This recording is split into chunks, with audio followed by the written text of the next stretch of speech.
गोष्ट आहे जबलपूरच्या राजची, जो सोशल मीडियावर एक सनसनी बनलेला होता. त्याच्या अनुसार त्याच्याकडे एक मोठंसं घर आहे, शानदार बाईक आहे, चांगला कुटुंब आहे आणि एक खूपच खुशहाल जीवन. हॅलो माय इन्स्टा फॅन, कसे आहात तुम्ही लोक? बस चालू आहे, जीवन आहे, असंच चालणार. अरे बापरे, माझे प्रेमळ इन्स्टा फॅमचं जीवन काही धीमी आणि बोरिंगशी चालू आहे. पण डोंट वरी, मी आहे ना तुमच्या सोबत, तुमचा दोस्त, तुमचा एंटरटेनर, जे तुम्हाला कधीच एकटा नाही होऊ देणार. तुमच्या चेहऱ्यावर मुस्कान आणणं हेच तर माझं काम आहे. म्हणूनच मला असंच फॉलो करत राहा आणि माझे रील्स बघत राहा. ठीक आहे, चला बाय, टेक केअर. आणि काही अशी चालत होती राजची जिंदगी. पण कधी कधी जे दिसतं ते खरोखर नसतं. राज, राज, बाळा कुठे आहेस तू? होय, मी आलोच. काय झालं? बाळा, ते बाबा तुझ्या बाईकची चावी मागत आहेत. खरीददार बाहेर आलेला आहे. होय, हे घ्या चावी. माझा लाडका लेक राज, मला माहित आहे की तुझी आवडती बाईक तुला विकताना खूप वाईट वाटत असेल. पण आम्ही काय करायचं बाळा? कर्ज आहे, आपल्याला चुकवावं लागेल ना. आई, तू अशी गोष्ट का करतीये? तू आणि बाबांनी सोबत मिळूनच मला हे बाईक दिली होती. आणि आता जेव्हा बाबा इतक्या तकलीफ मध्ये तर ह्या बाईकला मी ठेवून काय करणार? मी तर ह्या बाईकवर लय फिरलोय, म्हणूनच मला काहीही त्रास होत नाहीये. तुम्ही काळजी करू नका. राजचं बोलणं ऐकून त्याच्या आईच्या मनाला तसल्ली मिळाली. आपल्या मुलाला प्रेमाने दिलेली बाईक विकणं त्यांच्यासाठी पण खूप वाईट वाटत होतं. देव तुझं भला करू बाळा. बघ, तुला आयुष्यात ती प्रत्येक गोष्ट मिळेल जी तुला हवी आहे. नक्कीच आई, आणि तुम्ही असेच हसत राहा आणि तुमचा आशीर्वाद माझ्यावर असू द्या. यार, बाईक तर विकली, आता मी कॉलेजला कसं जाणार? बसनी गेलं तर सगळ्यांना कळणार की मी अमीर नाहीये. माझं जीवन, सोशल मीडिया सगळं खोटं आहे. हे परमेश्वरा, वाचव मला. खरं तर ही गोष्ट होती की राज लहानपणापासूनच गरिबांमध्ये जगत आला आहे. पण जिल्ह्याच्या सगळ्यात श्रीमंत कॉलेजमध्ये दाखिला झाल्यानंतर सगळं काही बदललं. त्याच्या कपड्या आणि सादगीला बघून बाकी मुलं त्याच्याहून दूर राहायला लागले, कारण तो त्यांच्यासारखा श्रीमंत नव्हता. मी ह्या कॉलेज पासनं त्रासलेलोय. रोज जा, वाचा, बसा आणि गपचूप घरी यायचं. कोणी बोलत पण नाही माझ्याशी, कोणी माझ्याकडे बघत पण नाही. आता मी काय करू? आपल्या एकट्यापणापासून निघण्यासाठी त्याने सोशल मीडियावर खोटं बोलायला सुरुवात केली. त्याने अमीर होण्याचा दावा केला. त्याने पैसे वाचून वाचून श्रीमंत पोरांसारखे कपडे विकत घेतले, एक जुनी बाईक विकत घेतली आणि आपलं जीवनच बदलून गेलं. आणि ह्यामुळे सोशल मीडियावर आणि खरोखरच्या आयुष्यात पण त्याचे खूप मित्र झाले. वा, शेवटी सगळं व्यवस्थित झालं. पण असं बोलतात ना, खोटं खूप दिवस टिकत नाही.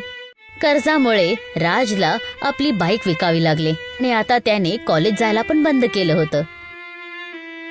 अरे यार, तू राजला बघितलंयस काय? आजकाल कॉलेजमध्ये दिसतच नाहीये. हो मित्रा, मी त्याला किती मेसेज केले, कॉल केले, पण त्यांनी त्याचं काही उत्तरच नाही दिलं. आणि नाही सोशल मीडियावर काही पोस्ट केलंय त्यांनी. काही कुठे गडबड तर नाही असेल, पण तर आपल्याला काय? त्याचं जीवन आहे, आपण काय करू शकतो?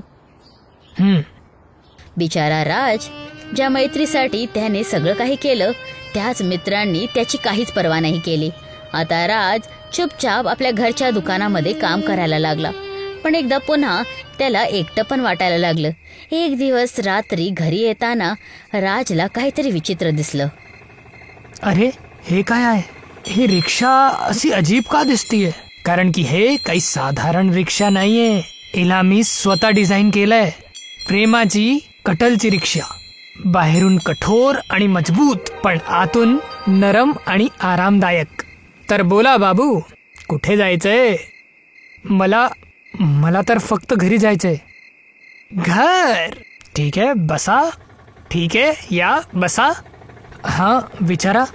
तुम्हाला बघून वाटतंय की काही परेशानी आहे? सगळं ठीक आहे ना? आमच्या गरिबाच्या जीवनामध्ये काही चांगलं होऊ शकतं का? अशी निराशा का? हात पाय व्यवस्थित आहे, काम करताय, 2 वेळेसचं जेवण आहे. काय हे कमी आहे? हो, हे कमी आहे. फक्त जीवन चालू आहे हेच नसतं. प्रत्येक दिवसाचे त्रासामुळे थकलेलो आहे मी. कितीही काही केलं तरी काही बदलणार नाहीये. लगताय काही जास्तीच विचार करताय. तुम्हाला काय माहिती माझ्यावर कर्ज किती आहे. पण कसं तरी अमीर लोकांच्या कॉलेजमध्ये दाखिला भेटला. विचार केलं की आता जीवन बदलणार. पण इथे सगळ्यांनी मला माझे कपडे आणि पैसे बघून आखलं. मी एकटा पडलो आणि ह्या दाखवायच्या जीवनात उलझलो. आता काहीही खरं नाही वाटत. राजचं बोलणं ऐकून रिक्षावाला शांत झाला. त्याने हळूच ती रिक्षा थांबवली आणि राजकडे बघायला लागला. मला माहितीये की तुला काय त्रास होतोय, म्हणूनच तर मी आलोय. म्हणजे बोल ना, कसं जीवन पाहिजे तुला? काय सांगू, एक मोठी शिशाचा महल, मखमलची गादी आणि चवीभोवताली शांती. पैशाची काहीच कमी नाही. महाग कपडे आणि स्वादिष्ट जेवण. ना आई, ना बाबा, ना कॉलेज, ना मित्र, फक्त शांती. राजचं बोलणं ऐकून रिक्षावाल्याच्या चेहऱ्यावर हसू आलं.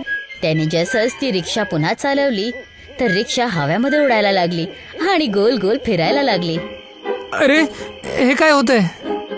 अचानक ती रिक्षा चंद्राकडे उडत गेली आणि आकाशात कुठेतरी गायब झाली. राजने घाबरत रिक्षाला थांबवण्यासाठी बोलला. पण जसंच रिक्षावाल्याने ब्रेक मारला, दोघेजण जोरात जमिनीवर पडले. वाचलो. पण मी हे कुठे आलोय? हेच तर ती जागा आहे जिथे तुला यायचं होतं. मोठा महल, मखमली गादी. काय खरोखर? राज त्या महलामध्ये जातो. चोहीकडे तसाच वातावरण, कपडे, जेवण आणि आराम जसं त्याने मागितलं होतं. हे सगळं माझं आहे, माझ्यासाठी? हो, हे सगळं तुझे. पण हे सगळं तुम्ही कसं केलं? तुम्ही कोणी जादूगर आहात? होऊ शकतं. आणि त्यांना क्षणाभरातच जादूगर मध्ये बदललं. तुमचं खूप खूप धन्यवाद. काही बोलायची गरज नाही. मी आधीच सांगितलं होतं की मी तुझ्यासाठीच आलोय. आता राह जसं राहायचंय. ही दुनिया आता तुझी आहे. आता मी निघतो. राज आता त्या काचेच्या महलमध्ये आनंदाने राहायला लागला. त्याला कोणत्याच गोष्टीची कमी नव्हती. वाह, हेच तर जीवन आहे. दिवस वाढत गेले. राज त्या दुनियेच्या चकाचौंधमध्ये हरवत गेला. पण जसं आपण बोललो होतो, खोट्याची दुनिया जास्त दिवस चालत नाही. काही दिवसांनंतर राज त्या स्वप्नांच्या दुनियेपासून खूप कंटाळला होता. त्याला आपल्या आई आणि बाबांची खूप आठवण येत होती. हे ईश्वर, मी कुठे फसलोय? मला माझं जुनं जीवन पाहिजे. मला आई बाबा जवळ जायचंय. हे तू ऐकतोय ना जादूगर? मला घरी जायचंय, घरी. तेव्हा आकाशातून तीच जादुई फणसाची रिक्षा खाली उतरते आणि त्याचबरोबर तोच जादूगर. तुम्ही आलात? हे बघा, मला घरी जायचंय. मला माझं साधं जीवन पाहिजे. मी तर हेच विचार करत होतो. तुझ्या जीवनात खूप त्रास होते, पण तुम्ही त्यांच्याशी भांडण्याच्या ऐवजी झूटचा सहारा घेतला. तू आपल्या आई बाबावरनं तोंड फिरवलं, आपली पहिचान विसरला. मी हे सगळं तुला सबक शिकवण्यासाठीच केलं होतं. तुझी आता असली घरात जायची वेळ आलेली आहे. चला, आता लगेच माझी जादुई रिक्षामध्ये बस. मी तुला परत घेऊन चालतो. राज ताबडतोब रिक्षामध्ये बसतो आणि काही क्षणांमध्ये तो आपल्या घरी पोहोचतो. आनंदाच्या जीवनासाठी खोट्याचा सहारा घेणं कायम नुकसानच देऊ शकतं.